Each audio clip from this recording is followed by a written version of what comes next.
আপনারা তো দেখতে পাচ্ছেন কি অবৈধ স্থাপনা, মানে কি পুরো রাস্তাটা দখল করে রেখেছে।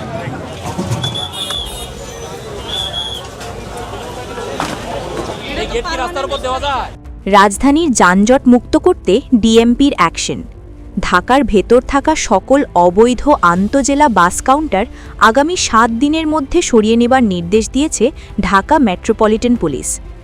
রবিবার 5 এপ্রিল এক গণবিজ্ঞপ্তিতে ডিএমপি কমিশনার ভারপ্রাপ্ত মোহাম্মদ সারওয়ার জানান, অনুমোদনহীন নাইট কোচ কাউন্টার এবং যত্রতত্র যাত্রী ওঠানামার কারণে রাতেও তীব্র যানজট সৃষ্টি হচ্ছে। এখন থেকে গাবতলী, মহাখালী ও সাইদাবাদ টার্মিনাল ছাড়া মহানগরের অন্য কোথাও কাউন্টার পরিচালনা করা যাবে না। 7 কার্যদিবসের মধ্যে এই নির্দেশনা পালন না করলে কঠোর ব্যবস্থা নেবে প্রশাসন। সড়ক পরিবহন আইন 2018 অনুযায়ী মোবাইল কোর্টের মাধ্যমে অর্থদণ্ড, কারাদণ্ড, এমনকি বাসের রুট পারমিট বাতিল ও মালামাল বাজেয়াপ্ত করার মতো পদক্ষেপ নেওয়া হবে। জনস্বার্থে নেওয়া এই সিদ্ধান্ত আধুনিক ট্রাফিক ব্যবস্থাপনার একটি অংশ।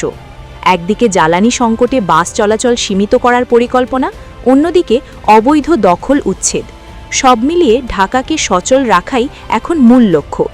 ডিএমপি কমিশনার এই কাজে সংশ্লিষ্ট সবার সহযোগিতা কামনা করেছেন।